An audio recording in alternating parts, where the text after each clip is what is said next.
23 Şubat 1944 Çeçen İnguş sürgününün 76. yılını anma gecesine hepiniz hoş geldiniz.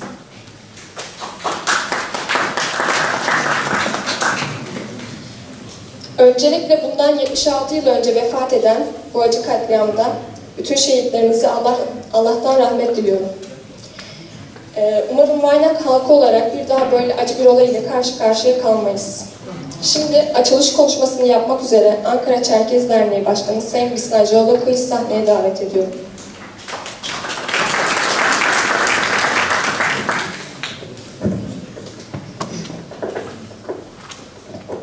Değerli misafirlerimiz, Vaynak Gençlik Birliği ile birlikte düzenlediğimiz 23 Şubat 1944 Çeçen İnguş Sürgün Anma Programı'na hepiniz hoş geldiniz.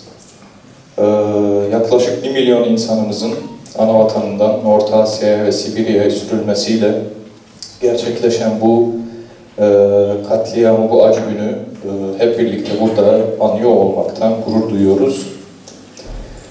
Kısaca söyleyeyim, Kuzey Kafkasya'nın tüm halkları bize göre kardeştir. Her ne olursa olsun bu tarz günlerde, acı günlerde birlikte olmadığımız sürece ne burada ne Kuzey Kafkasya'da biz kazanımlar elde edemeyiz.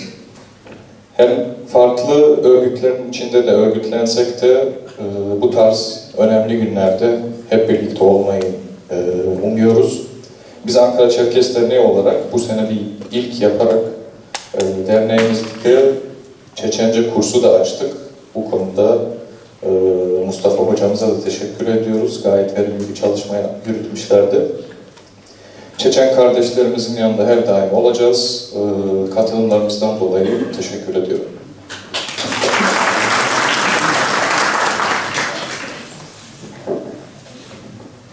Şimdi de sürgün konuşması yapmak için Sayın Kafkasder Başkanı Ali Viskaski'yi konuşması için sahneye davet ediyorum.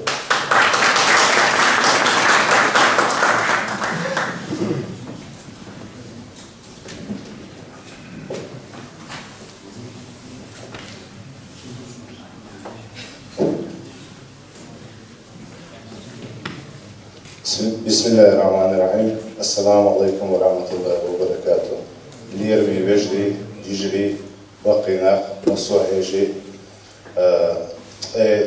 qolla fevran, ta'izar isbay, şozlay diyor çara, qozlay yalayk çahalqa, nohçi yalayk halq, ta'in hiyetan boç, şiyul çaya, şiyul matsala, musoma, lalovşe, bejni, dasti aşlol, vagon şuberken, mahkaberken de doğru, tamam şu deribiyo, sanıyor ve sanıyor görse, sonra her ta singetten tuğyeti büyük, dozal hiyeti. Değerli misafirler, büyükler, hanımefendiler, beyefendiler, hepiniz hoş geldiniz.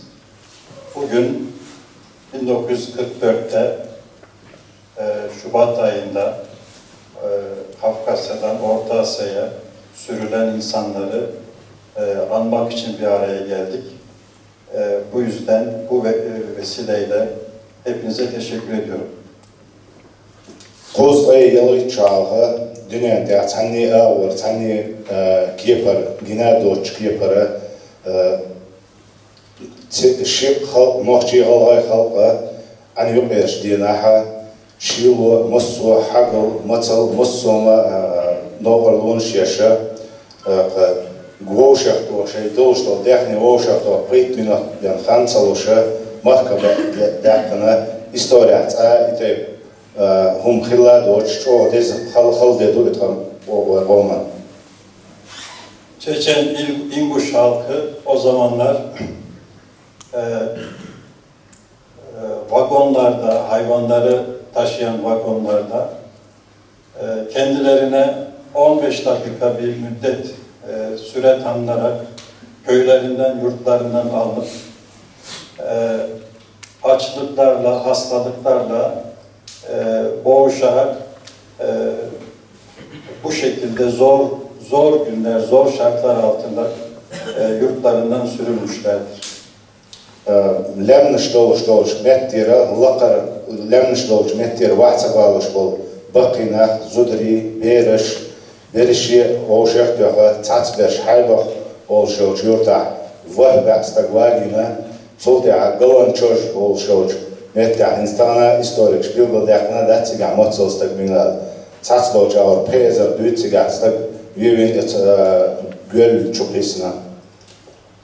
Bu sürgün sırasında yüksek dağlardan indirmekte zorlandıkları köylüleri, Çeçenleri sürmek zahmetinde de bulunmamışlar. Haybah'ta 700'den fazla insanı yakarak katletmişler. Ayrıca Galançor Gölü'ne de ne kadar insan attıklarını bilmiyoruz. 5000 civarında olduğu söyleniyor.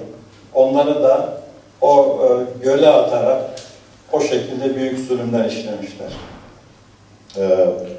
Lazari Tsirnoş hastane şu oluşkoluna 3 hayes abiga doç Urus Martan'da bilgili yakın Urus Martan'da oluşkolç hatta yurtaha çoğamelo son çoğustaga gerişte vinatlar. Urus Martan'da da hasta olan insanları da götürmekte zorlandıkları için Urus Martan'da bulunan, hastanede bulunan hastaları da oralarda katletmişler. Signal Arabüç, Treyka Dinaha, Sulya Koyçerah, Nohçi Galay Koma, Nisah, Bergi Bayabeyana, Orada sürgünden 13 yıl süren sürgünde ve oralara götürülürken bu Çeçen Galay İnguş halkının yarısını bu şekilde katletmişler, şehit etmişler. İdici tüadat tuhena halil paçalkanı. İdici tüadoç nohçi mahka halil pauş nohçi mahka halil keşneşi çörtşah niyakş beş yerike ve kultura ve meldolma buhtani yuhayo buhtani ve nohçi halaykam deyin çakdak kahyoks bin bolgusari. O katliamlardan öte bu katliamları yaparken aynı zamanda oradaki Çeçen İnguş kültürünü, varlığını tamamen yok etmek için orada bize ait olan kuleleri, oradaki bütün mezarları da yıkarak, onları da dümdüz ederek Çeçen İnguş halkının köklerini, kültürel köklerini de kurutmaya çalışmışlar. Sulda, sunale işte kudu ikhaldin aşağı Nohçi Kafkazya bolş anneşi dokku temşhalı dokku halvanşkina dokku şeyda haraha halniyakşkina ama ukarçoğa üç koktala to üç şeydin şeyqa şeyqam şey yah gillaklarda ukarhal Allah tişhalar sulda ve voş no bolşol gergerlo vejrala bolşol onu latin doğa kokşta. Bütün bu zulümler, bütün Kafkasya'da diğer kavimlere de yapılmış olmasına rağmen bugün bizi ayakta tutan şey, bugün tekrar varlığımızı devam ettirmemizin en büyük nedeni Allah'a olan inancımız ve aramızda olan birlik ve beraberlik şuurudur, bilincidir. Bunu söylemek istiyorum. Tağla izolmuş şakdolar ders nohçi qomta ve mahara Mosu ağır ve tağla hizloş bu kideşlu ama sandu ve hadiş ve saniden koş gorhijnadat ve qam ve gorhij Allah için sanena ve sujdinadat damullaha Allah kurban ve koş yahardu damulla ve yarmarım ve ta'din dol kharsu itibah ya'dit bah idagam daik bah inşallah ve dittir dat ve dolhar dat ve doğru da inşallah. Bugün de buna matuf çeşitli çalışmalar, tecrübeler yapılmaktadır. Ama onlar da bilsinler ki biz hiçbir zaman onlara diz çökmeyeceğiz. Varlığımızı devam ettireceğiz. Allah'tan başka hiç kimsenin önünde boyun eğmeyeceğiz. Bu varlığımızı bu tür çalışmalarla devam ettireceğiz. Vassana devre sal. Selamun aleyküm. Herkesten Allah razı olsun.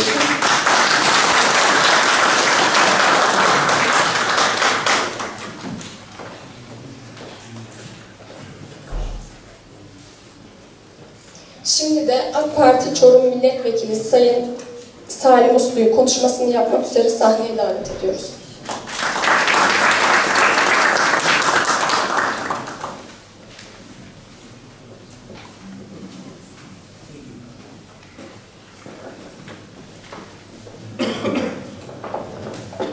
Arkadaşlar hayırlı akşamlar diliyorum herkese. Hoş geldiniz. Ve tabii bu arada 76 yıl önce kaybettiklerimizi, tüm Kafkas halklarından kaybettiklerimizi ve rahmetli Metin Tümlü kardeşimi de rahmet ve hürmetle anıyorum. Bugün daha çok anıyoruz, daha çok arıyoruz, anıyor ve arıyoruz. Çünkü bugünleri görseydi eminim ki bu konuşmadan da mutlu olurdu rahmetli Medet. Ben de Çorumluyum. Annem Çorum'a bağlı merkezden bir köyden. Çerkezdir. Annem Çerkezdir ama ben Ağızka Türk olarak kendimi görüyorum. Sanmayın ki sadece Çerkez, İnguşler, Çeçen İnguşler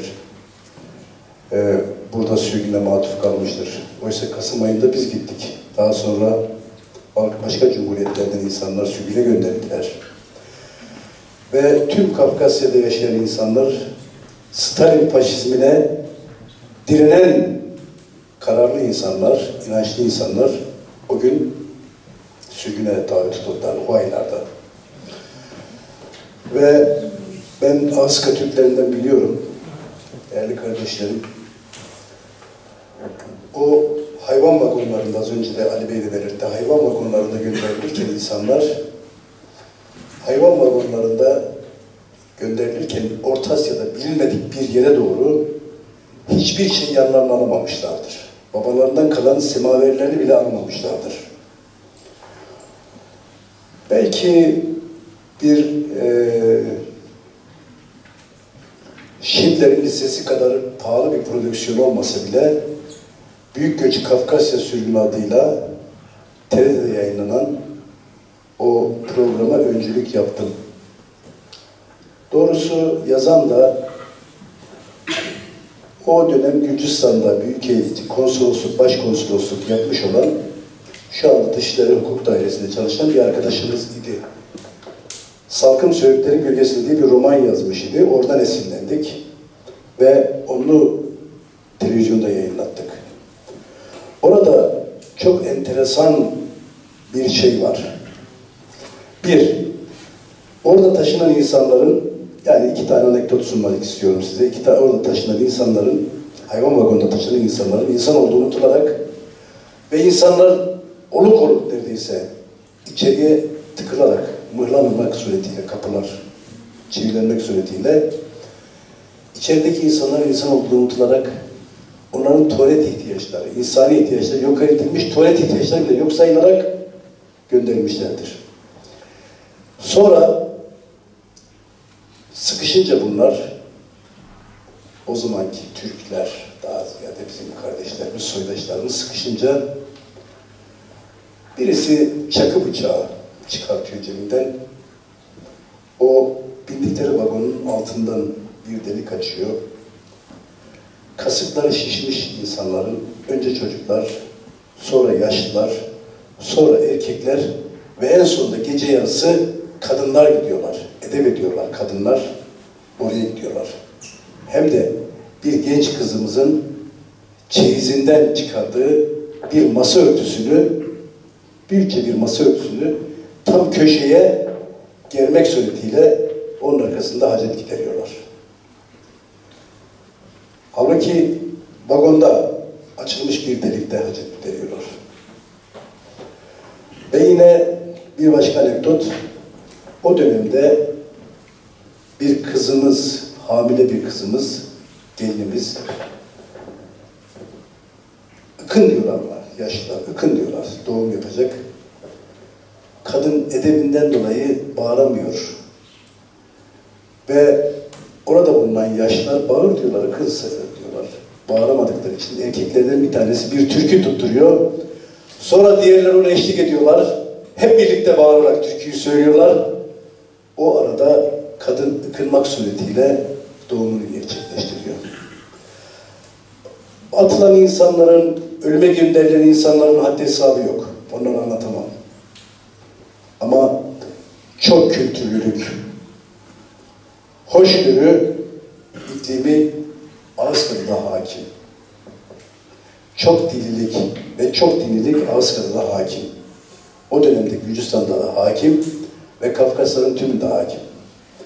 Ama oluşan o hoşgörü ortamından rahatsız olan çevreler de var. Madem ki bizden değilsiniz, ne olursa olsun sorunuz diyorlar. Ve sonra Orta Asya Cumhuriyetlerine, steplerine doğru sürüyorlar. Sibirya içlerine doğru sürülüyorlar insanlar. Hayvan vagonlarında sürülüyorlar. Ve birçok da ölüm var. Onun için konuşmamın başında Orta Asya Cumhuriyetlerinde sadece Çeçen İngilizce 76 yıl önce andığımız ama diğer cumhuriyetlerde de halkların başına gelmişti yaşayan halkların. Değil mi ki sadece o insanlar insan oldukları için, sadece Slav ırkına mensup olmadıkları için, sadece Rus olmadıkları için ve sadece Müslüman oldukları için hepsinin başına gelmiştir. İnandıkları için hepsinin başına gelmiştir. Bunu unutmayalım. Ankara'da Çerkez Derneği'nin düzenlemiş olduğu bu toplantı vesilesiyle sizlere ben tekrar bu çok teşekkür ediyorken ve yine burada Gençlik Derneğimize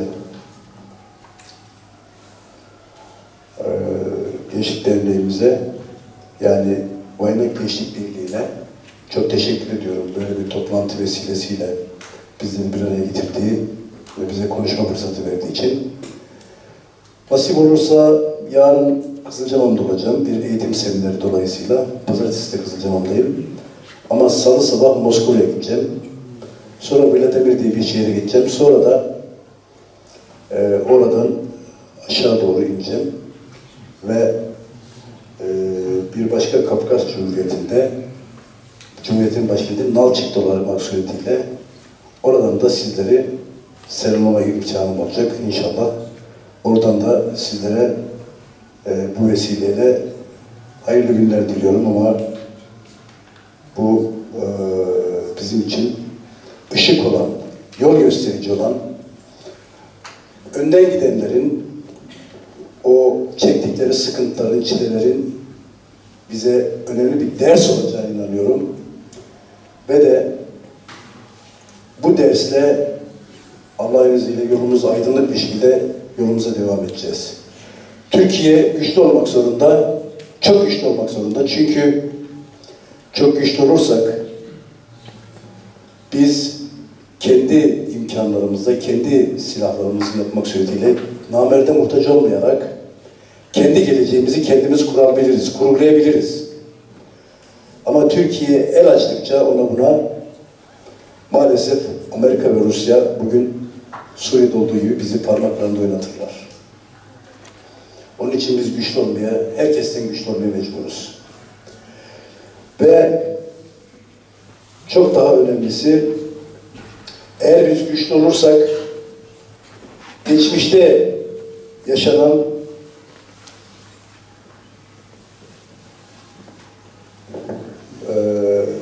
bir bakıyorum da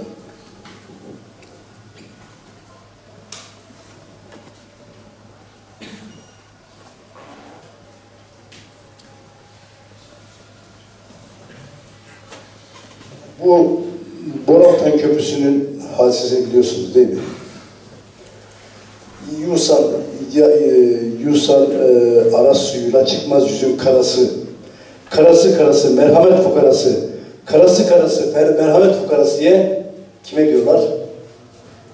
O zamanki Türkiye yönetimine diyorlar. Kim diyor bunu? Bir Azeri şair diyor. Ve Düşman bekler karşıda, önüne kattı beni. Canan'la çarşıda kardeşim sattı beni. Kime diyor? Türkiye'ye diyor. Kardeşim sattı beni. Dönüp seslendim geri merhametsiz birine. Beni siz vursaydınız şu gavurun yerine diye o günkü yakarış, haykırış neyse bugün bu bir kez daha yaşanmaması için biz Allah'ın izniyle güçlü olmak zorundayız.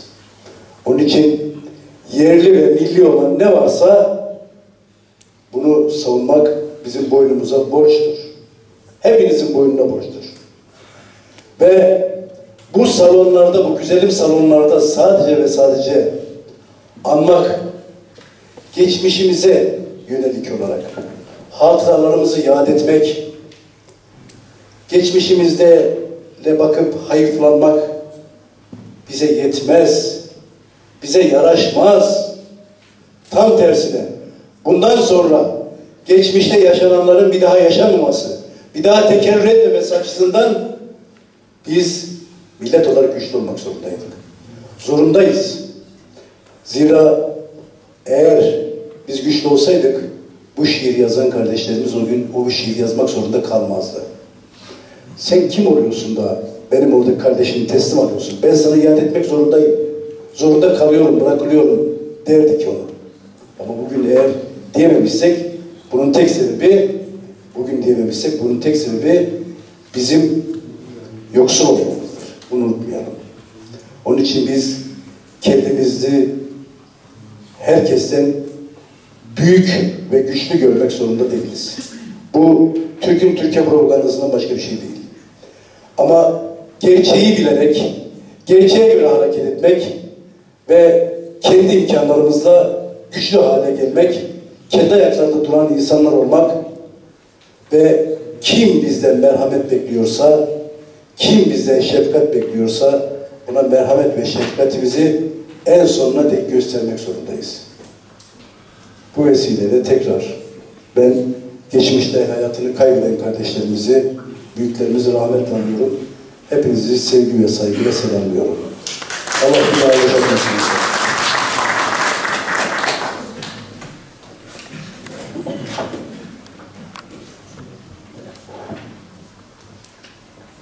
Şimdi de AK Parti Manisa Milletvekili Sayın Murat Baybatur'un göndermiş olduğu mesajı sizlere aktarmak istiyorum. Sayın Cumhurbaşkanımızla birlikte İzmir'deki bir açılış programına katılmam nedeniyle aranızda olmamaktan dolayı üzgünüm. Mesafe olarak siz dostlardan uzaklarda olsak bile gönlümün her an sizlerle olduğunu bilmenizi isterim.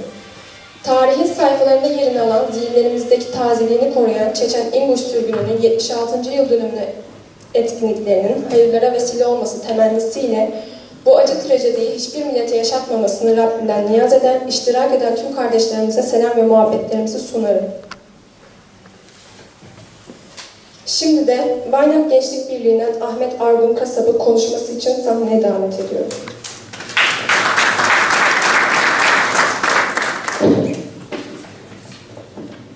Değerli konuklar, hepinize hoş geldiniz öncelikle.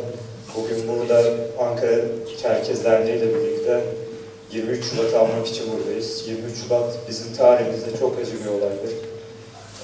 Bunu anmak için, buraya katılım sağladığınız için hepinize ayrı ayrı çok teşekkür ederim. Grubum benim konuşmamı istedi gençler adına. Kısaca Baynak Gençlik Birliği'nden bahsedeceğim sizlere. Baynak Gençlik Birliği olarak biz Türkiye'de olan Baynak Gençler, Türkiye diasporasındaki Baynak Gençler olarak bir oluşum oluşturduk. Bu oluşumu oluşturmamızdaki amacımız gençlerin bağımsız bir şekilde rahat ve özgürce bir fikir beyan edip bunları ortak kararlar şeklinde sunup bu şekilde toplantılar yapması, etkinlikler düzenlemesi ve görsel ve yazılı materyaller üretmesini amaçladık. Bugün burada 23 Şubat'ı konuşacağız. Onun için tanıtımı kısa keseceğim. Direkt bir video gösterimiyle başlayacak anma programımız. Hepinize iyi seyirler diliyorum.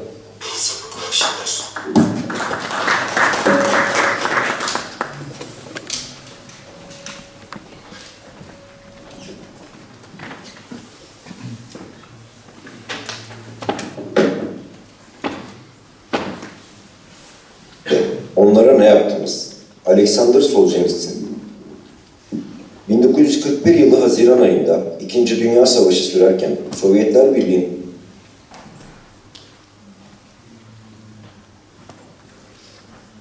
karşı harekata başlayan Alman kuvvetleri Sovyet topraklarında hızla ilerleyerek kısa sayılabilecek bir zamanda Kafkasya'ya kadar gelmişler ve tüm güçlerine karşın Vaynak halkının kahramanca direnişi karşısında Çeçen İnguş Cumhuriyeti'nin başkenti Grozny'ye girmeyi başaramamışlardır.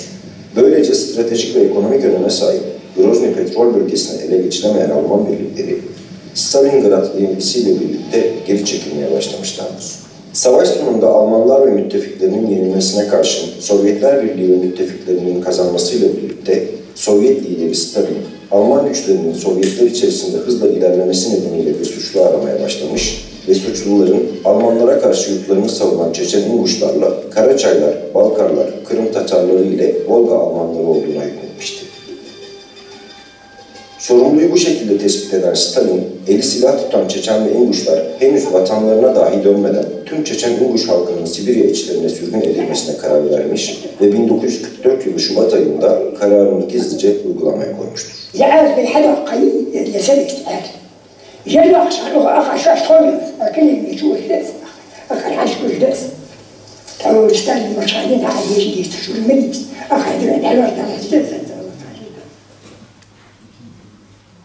Çeçen yazar Abdurrahman Avtorhunov, sürgünün nedeni olarak gösterilen Alman işbirliği iddialarına şu cümlelerle karşı çıkmaktadır.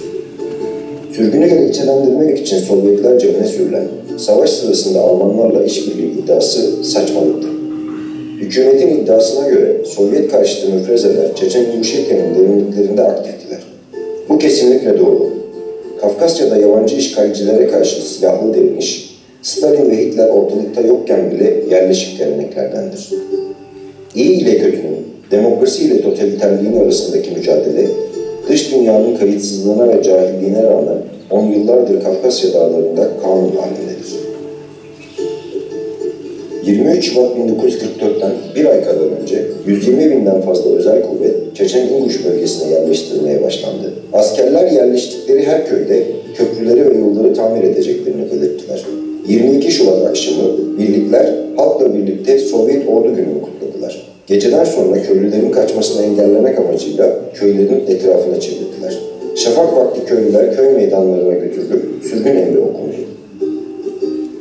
Ayın derres, ayın nara hamtiha tadişa hayzadar setsen hamtiha tıdağar ve akırım. Ben şahı na'u çare taçadır zadatır yurt dasır. Ve her aile için 45 kilodan fazla olmamak üzere eşyalarını toplamak için sadece 30 dakika verildi. Fabrika Stalin Vysoki Yuşotahan 6 saat hamari yaşıyor. Sapratoriyle yaşıyor, aruji bernamat de dışıyor. Akşam zaten bu kişidir der o. Çiğçe deher seher nalhoş vartar ben geldik. İtmamışa hem tahaçıya, havuriya. Tahacadır dağıştı var, toycadır. Neşke aşk olmazsa, sadece hem yetiş vazir. Toydu doğrudan, barca desit boydaş. Bir ağrı diye, o neşkede batırdı. Yük kamyonlarına dolduruldular, tren istasyonlarına bırakıldılar ve oturmak için yerleri olmayan hayvan vagonlarına sıkıştırıldılar. Çok az yemek ve su ile bir aya yakın seyahat ettiler. Tifüs kırdı geçirdi, birçoğu yolda öldü. Ezri izbaya, şozbaya, dilaşları, træ kola şur elbette, merkad yavruta. Hayvan vagonlarına doldurulan Vaynaklar için belki de tarihin en uzun, en utanç verici yolculuğu başlıyordu. Orta Asya'nın dondurucu kışında ilerleyen trende önce açlıkla, sonra da onurlarıyla imtihan oldular. Durulan istasyonlarda birkaç ekmek parçası verilen bu insanlar için esas ölüm, ihtiyaçlarının giderilmesi noktasında başlamıştı. Bu yaşananlar birçok Vaynak için ölümden beterdi.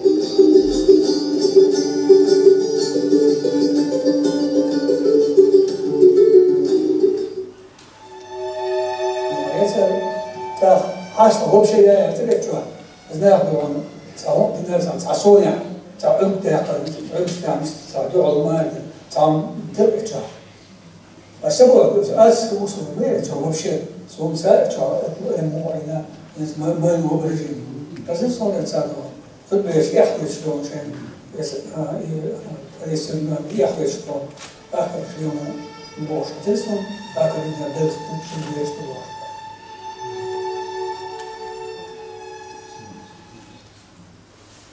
Soğuktan, hastalıklardan ve açlıktan kırılan Maynaklar için yolculuk esnasında yaşanan ölümler ise bambaşka bir trajedi.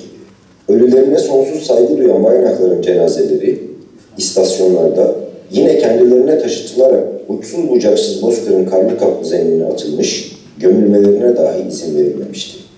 Bu sebepledir ki o acı dolu günlerin neticesinde Çeçenler acılarını ağıtlarına yansıttılar.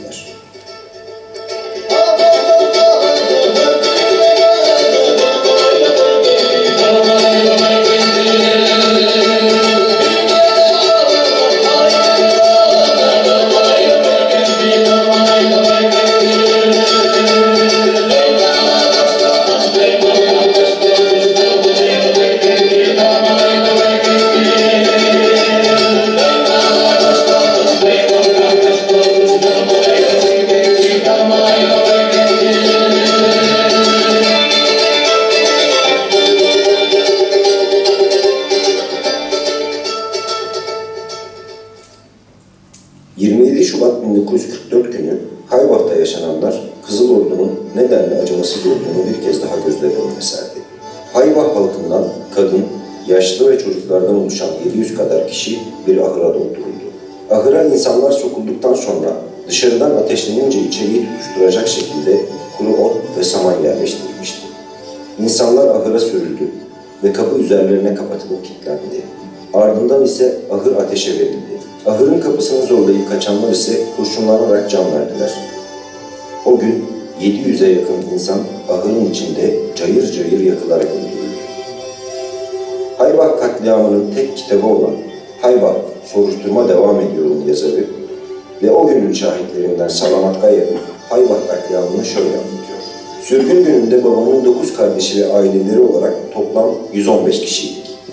Bunların 76'sı yolda öldü.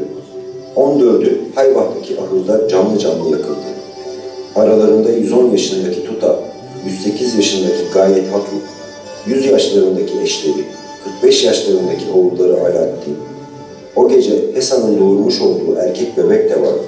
Askerler gittikten ve ahır toprakla doldurulduktan sonra, yani ertesi gün 30-40 Çeçen Haybach'a geldi.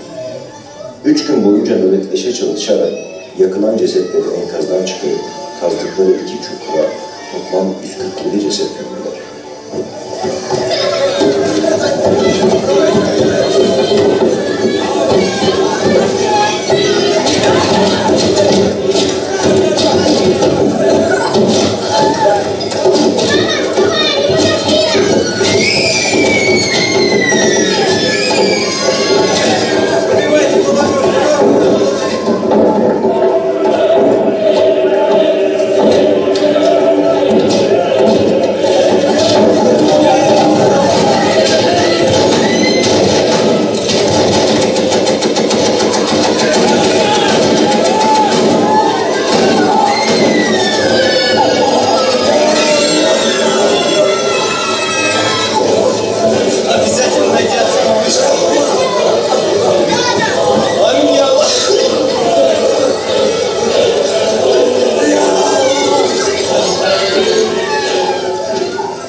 Sibirya'da dona dönmüş 13 yıl, saplanır içime 13 anıt misali.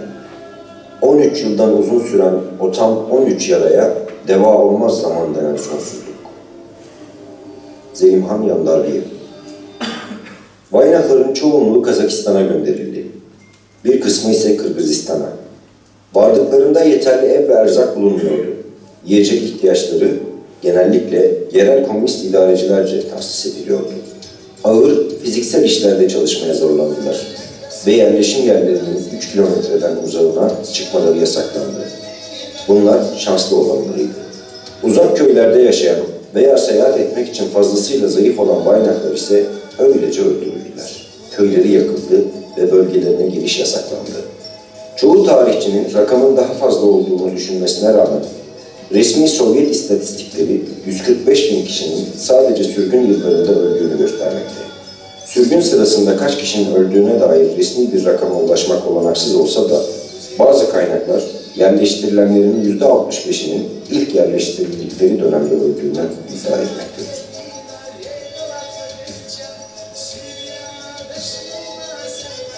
...1953'te Stalin öldü. Ardından Kruşçev iktidara geldi. Kruşçev, Sovyetler Birliği'nin yeni lideri olarak 1956 yılında SBKP'nin 20. Kongresinde bir konuşma yaptı. Özellikle sürgünlere değinerek Stalin yönetiminin aşırılıklarını kınadı. Bu konuşma sürgündeki Çeçenleri rahatlattı ve umutlarını tazeledi. Ufukta eve dönme ihtimalini görmüşlerdi. 1954'ten başlayarak bazı Weihnacht grupları ana vatanlarına illegal bir şekilde yolculuk yaparak geride kalanlara da yol açmış oldular. Pek çok tekrar geri gönderildi. Ancak süreç artık durdurulamaz boyutlardaydı. 1955'te birçok Weihnacht Grozny Oblastı'na dönüyor ve 11 yıldır işgal altında olan evlerine yerleşmeyi talep ediyorlardı. Evlerini geri almaları mümkün olmadığında Weihnachtlar onların yanlarına sığınaklarını inşa ediyor ve sembolik bir hareketle Orta Asya'da ölen yakınlarından kalanları oraya getiriyorlardı. Böylece atalarının topraklarında huzur bulmuş olacaklardı. Weihnachtlar büyük sayılarla otoritelerin kendilerine dediklerine ve önerdiklerine bakmaksızın geri dönmüşlerdi. Dunlop'un bahsettiğine göre Çeçen ve İnguşların ana vatanlarına olan akışını kontrol etmeye çalışmak, okyanus dalgalarını yönlendirmeye çalışmak gibiydi. Ancak onların dönüşü sivil ve politik haklarının restore edildiği anlamına gelmiyordu. Her şeyden önce yeni Çeçen-İnguş Sovyet Sosyalist Cumhuriyeti'nin sınırları sürgünden önceki sınırlarıyla aynı değildi. Weihnachtlar ana vatanlarına geri döndüklerinde sanki sürgündeki kayıplarını telafi etmek istercesine nüfusları hızla artmaya başladı.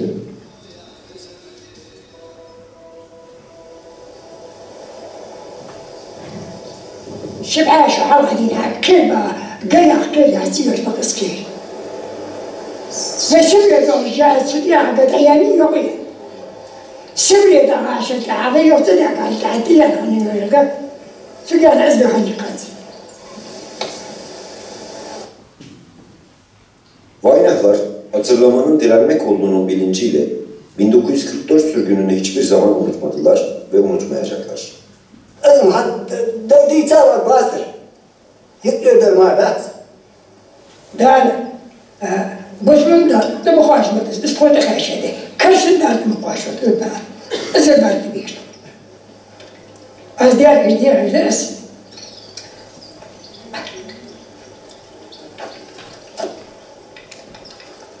كتب مهارات باي أحقاس سابقا بنا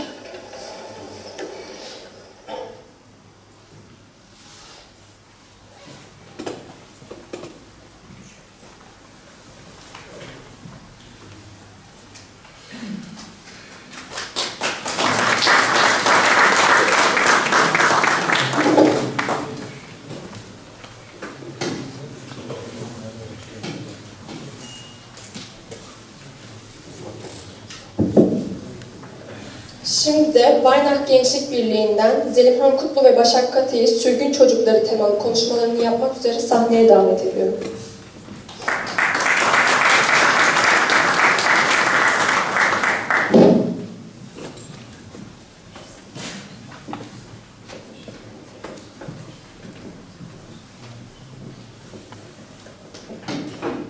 Merhabalar. Bizim hikayemiz 1864'ten çok daha önce başlamıştı. O zamandan beri vatanlarımızda hiçbir zaman gap durmadı. 23 Şubat 44 yılında Kızılordu eğlencesi dediler, topraklarımızı kızıla boyadılar. Aradan bir zaman geçti.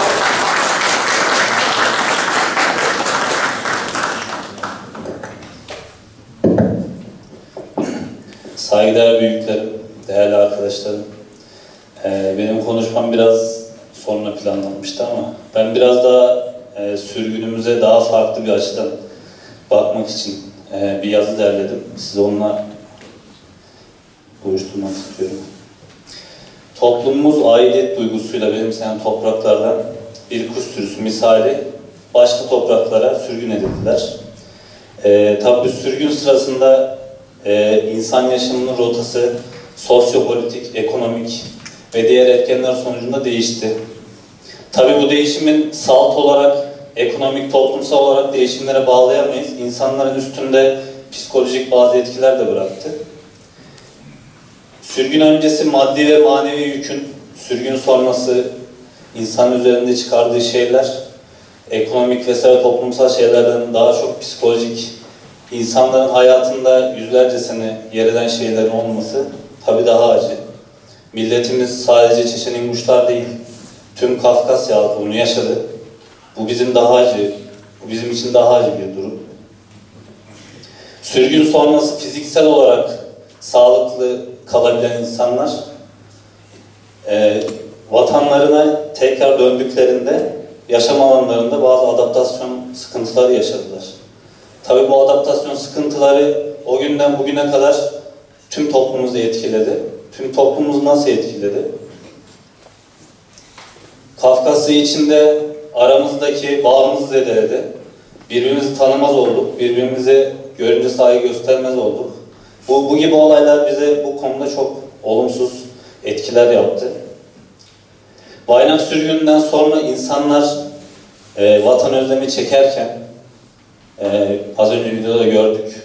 Çoğunluğu Kazakistan'a, bir kısmı Kırgızistan'a giden insanlar vatanlarının o güzel tadını unutmadılar.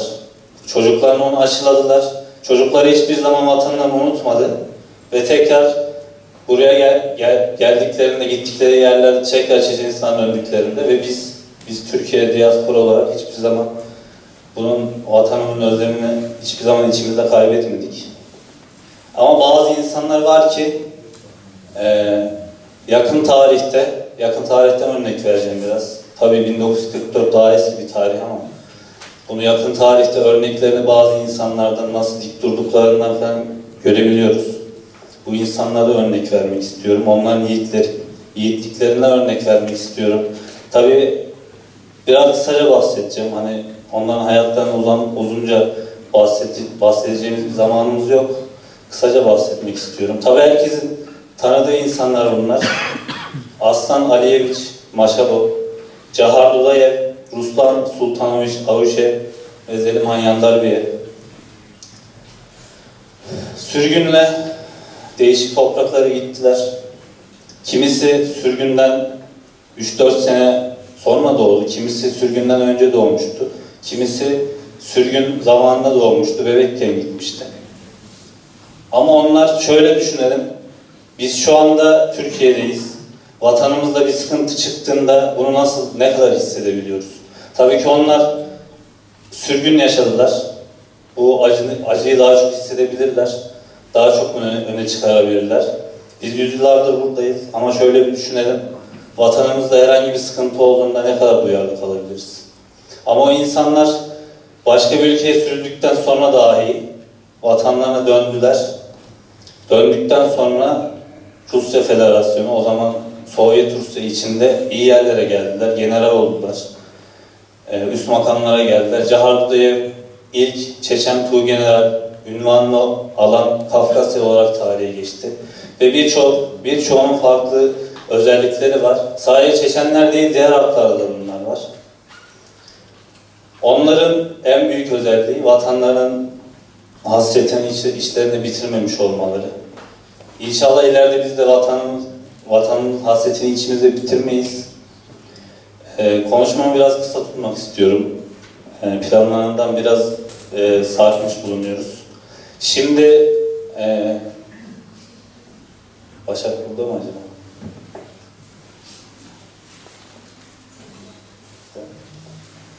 Şimdi o insanlar nasıl bir vatanı bıraktılar bize? Onu izleyeceğiz. Tabii ki görüntüler, bir video izleyeceğiz, hazırladığımız videoyu. Nasıl bir ülke bırakıp bir yerlere gittiler, nasıl bir ülkenin özlemini çektiler onu hissedelim istedik. Videoda onu göreceğiz. Çeçenistan İnguşetya'dan görüntüler bunlar. Ve sonunda bir mesajımız var. Mesajımızı da son kısmında iyi izlerseniz seviniriz. Hepinize geldiğiniz için teşekkür ederiz. Buraya kadar yoruldunuz.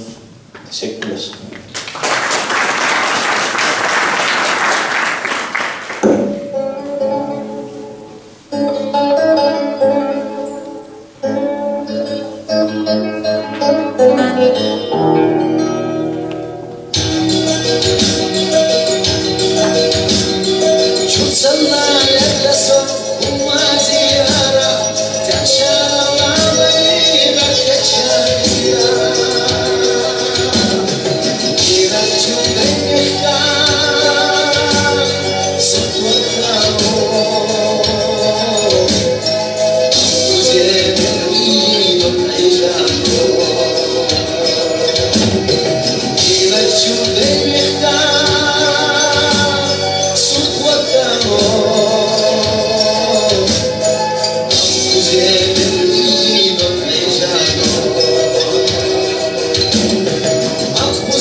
çürükür. Çok keçli eğilir. Ama dad kol baxlı şuatır. İz ağır şaş bakır ve elbirti. Jim xanyaç gerz onu yelir. Dadi hızlı türün şıkıtsa ay hızırdati xeyirdu. Sat'e isitayın. Yerig giyot lam tegul miç dıksa xeşta büyükştürtü. Takert salti sayışını şantı köydir. İşes listin hun tegun lat ağrıcili. Salti çuhal ilkan tulamın bir dixulçu kastıq sayış. Lam otsılıq barqi çuhar sayars. O qahtayma doğu üdüşloza sin buhtayat. Tamara qoyluşla qalem neştat. Ara kerlam ettik txun xazatahita. Şila yüger garnaq vola xwa duhtaya vaxt quzah. O qara şu adamaşdat ola txuygu. Satse misatiyor. Nani yıllar dikte özürsün. Ama son şila maqsun dühar xazir. Yuqriğin haşdad vart ihvizun. Lat arvajin. Muqti hahurs. Muqbotuş, dabotuş dissertxo. Nani qitsa ayuş sagirtxon. Ayşat işiniz dünyatida jimber. Marahdoş matsal delir. Keşt saati çutunga yhavuzir. Idatsadal tasli Ayşat iş. Şivu qiymerensin rüstin vakantin çöğütür. Şivu ders hüyüqcu andina layıqsır. Satsi ayat, surt adat. Daxir xlatsna şundita tha adi adat. Hay bahta todina adosh dagu çuxena. Sudinin çudavga sassah biyadoç. Jimur bir dara.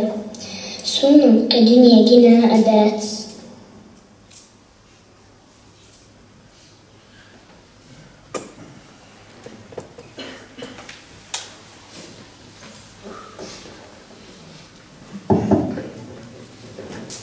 Şimdi de Kahve Yönetim Kurulu üyelerinden Sayın Şahin Sayılgan'ı konuşmasını yapmak üzere sahneye davet ediyorum.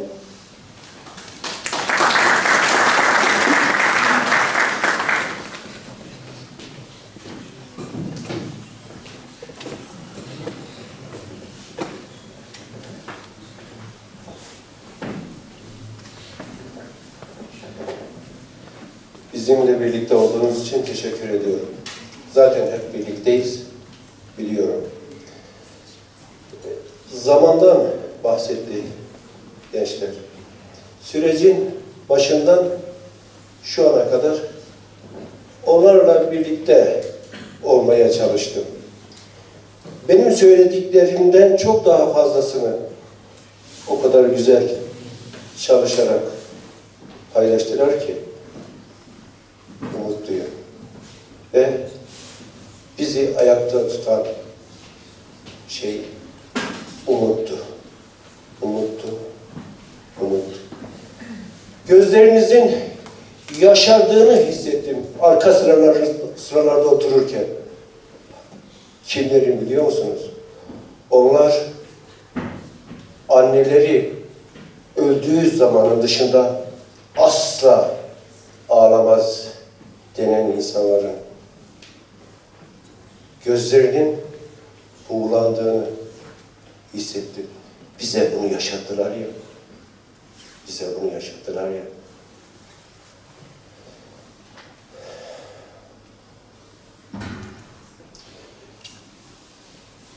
Söyleyecek gerçekten çok şey var. Gençlere dedim ki sigortanız olurum. Gerekirse bana hiç söz vermeyin. Ama ben öğretmenim. 3 saat konuşurum. Gerekirse konuşurum. Ama yaptığım işin yanında uğraştığım bir şey var. Ben biraz şiire dokunurum. Az ve öz konuşmalı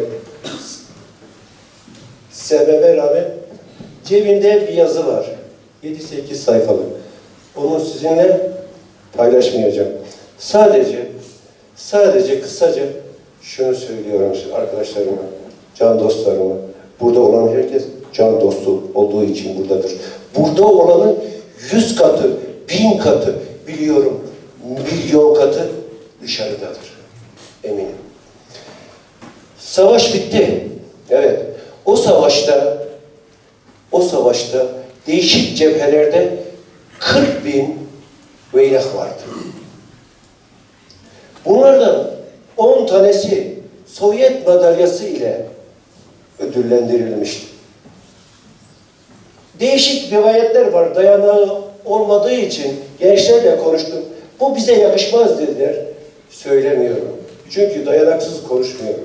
Konuşmak bize yakışmaz. O kadar çok kanıtımız var ki. Yarın saat 2.30'da söyleyecek çok şeyimiz var. Kahve sürgünle ilgili bir açıklama yapacak. Onu da buradan arkadaşlarıma hatırlatayım. İnsanlar, bırakın evde oturanlar, cephedekiler bile tahliye edildi. Sürgüne gönderildi. Ayrıntılarını gördünüz. Amerikan hibbe kamyonları, vagonlar, işte ihtiyaçları karşılanmayan insanlar, kara gömülen insanlar orada, ama şunu dedirttiler: bir Çeçen çocuğuna hakaret ederse iyi bir şey değil, ama başına geleceğini söylemiyorum. Çeçenler dik başlı oldukları için Beria ve Stalin'in planlarının kurbanı oldular. Daha 44 sürgünü yaşamadan önce 10.000 Çeçen, Wehrmacht, Çeçen derken ben Muşluyum, biz Wehrmacht'ı Çeçen'i Wehrmacht olarak algılıyorum. İnguş, Galgay ayrıntısına giriyorum, alışkanlıklarından kaynaklanıyor. Wehrmacht. Hatta bütün Kafkas halkları Wehrmacht. Biz halkız. Wehrmacht. Evet. Çeçenler, Wehrmacht'lar ne yaptılar? Hiçbir şey. O gerçekleşen plan yarıda kalmıştı. Çar'ın uyguladığı 1864 öncesinin ve sonrasının devamını faşist Beria ve onun çok daha faşisti Stalin gerçekleştiriyordu. Büyük bir Gürcistan hayali için söz verilmişti. Onların vatanını size toprak yapacağız. Dile gelmeyenleri ayıklamaya çalışıyorum kafamda. Biraz sakin ilerliyorum. Evet. Biz orada dedik ki topyekün direnen bir halk var. Tek tek değil, topyekün direnen bir halk. Biz bırakın yakın zamanı, 1400'lü yıllarda nüfusu 15.000'e düşürülmüş bir halkız. Pablo Neruda diyor ya, biz halkız, yeniden doğarız ölümlerde. Ölmeyeceğiz. Burada varız, orada varız. Bir tek Çeçen, bir tek Wehrmacht, bir tek Adige, bir tek Kafkasyalı var oluncaya kadar olacağız. Tamam mı?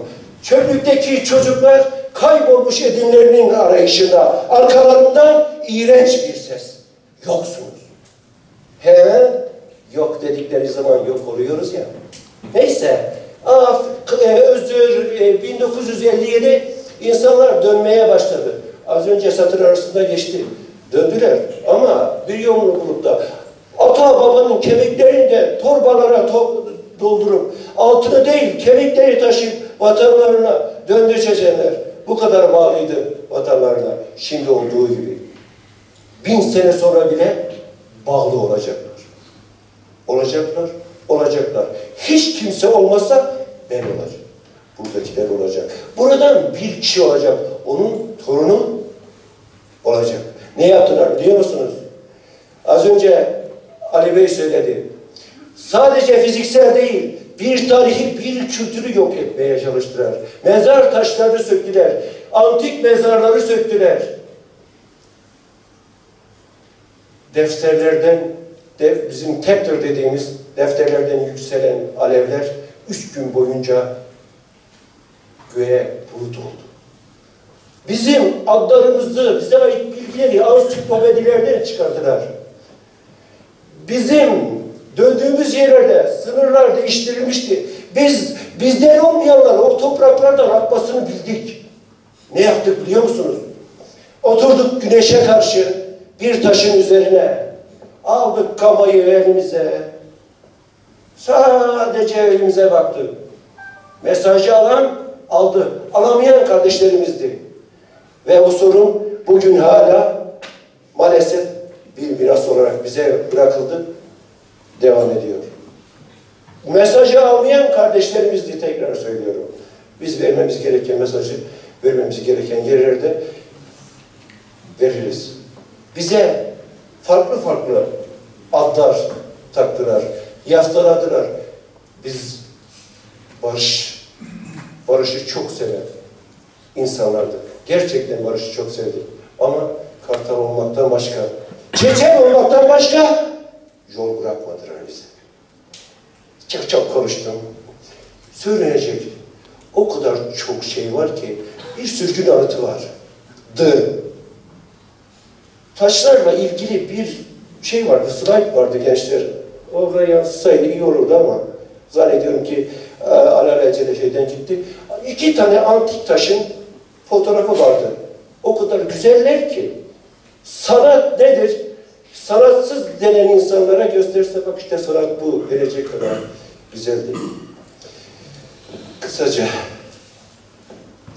her şey güzeldi ama hiç güzel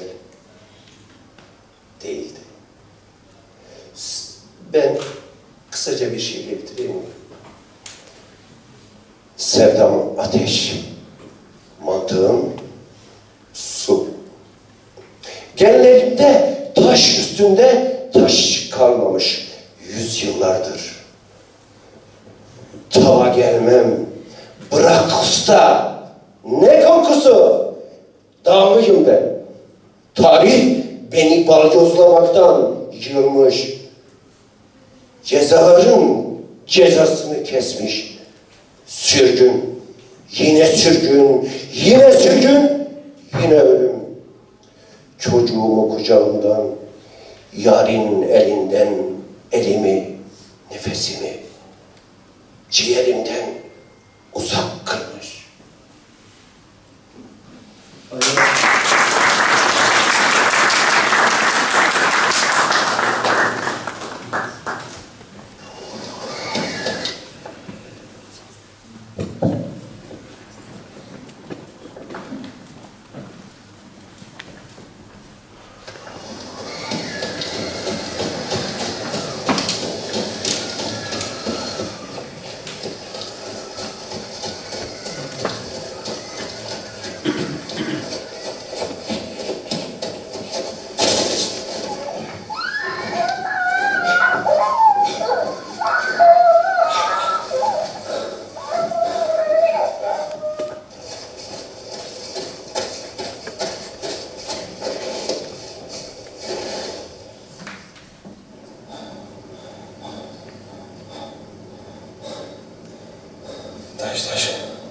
Taş işte.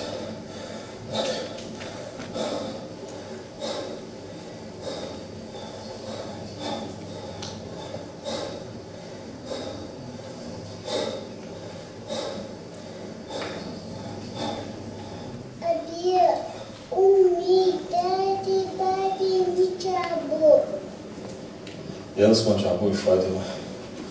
Yalnız maçan bu iş.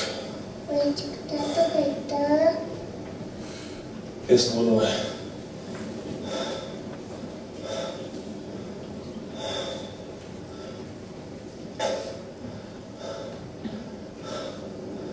Bir suçlu.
Programımızın sonuna geldik. Bize bu konuda destek veren Ankara Çerkes Derneği'ne, Kafkasler'e çok teşekkür ederiz. Biz tarihimizi anlatmazsak başkaları maalesef bizim tarihimizi manipüle edip başka sonuçlar çıkarmaya her zaman devam edecektir. Biz bu gayrette çalışmaya devam edeceğiz gençler olarak. Hepinize çok teşekkür ediyoruz.